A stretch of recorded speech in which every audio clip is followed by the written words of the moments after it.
I really enjoy eMotos. I've ridden a lot of bikes over the past couple of years, and I've just gravitated towards these machines because they're lightweight, nimble, powerful, and they're just the most fun. But they're not perfect.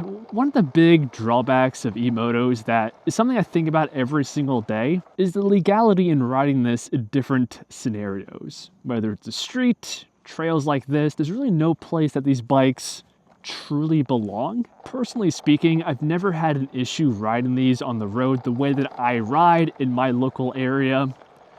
For context, I usually ride these bikes as an e-bike, so less than 28 miles per hour. And I follow traffic laws, and I've never had an issue where I live. But just the other day, I was visiting my cousin. He loves devices like this, and he wanted to take the bike for a little spin around the block. And he asked me, where do you ride the bike? On the street, on the shoulder? And there's just no good answer to this. That's why, even though I love these bikes, I'm constantly looking for a better alternative.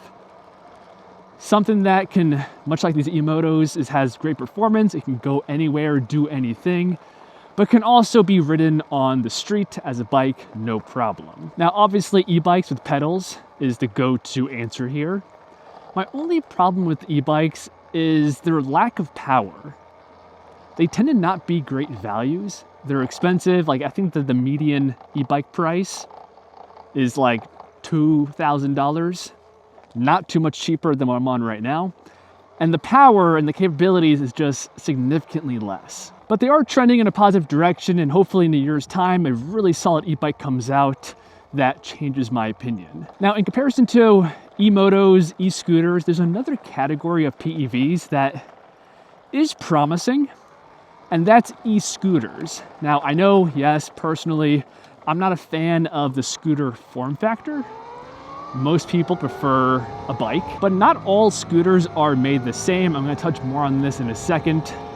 But in terms of value and what you get for the dollar spent, the power, e-scooters are a really good deal. I don't know if you guys have checked the market recently, but there are lots of high-end scooters that cost like $2,000-3,000 that have huge 72-volt batteries, dual powerful hub motors, and top speeds of like 60 miles per hour. Full suspension, really the whole shebang for a decent price tag. And the big advantage here is that there's no laws against scooters on the road. So that's potentially the best way to get a vehicle that is super powerful, a ton of fun to ride, is affordable, and is completely street legal as long as you follow, applicable traffic laws. But the thing holding a lot of people back from this, including myself, is just the form factor of scooters. In particular, there's two main pain points I have with scooters. The lack of a seat, right? For long commutes, sitting is nice. But the other one that's just as important is the stability. If you guys have never ridden a fast electric scooter before, the combination of the very tall handlebars and the tiny wheels make the stability a lot less than a bike. But there are some positive developments in this sphere that I want to tell you guys about. I'm beginning to see more and more experimental scooter designs that try and address these shortcomings. So they keep the benefits of the scooter platform, being that there's no laws limiting scooters. And they try to make them more stable, add a seat, and make them just better PEVs. So the model in particular that I find the most compelling is this right here. It's called the Mosfera. And you can see that it's a scooter. It's undoubtedly a scooter, but it has a lot of bike DNA in it, especially in the front end. The whole fork and handlebar situation is essentially that of a BMX bike. Even the wheels are bigger than you would find on a regular scooter. They have an optional seat that can just be bolted onto the deck. And a lot of scooters have this feature.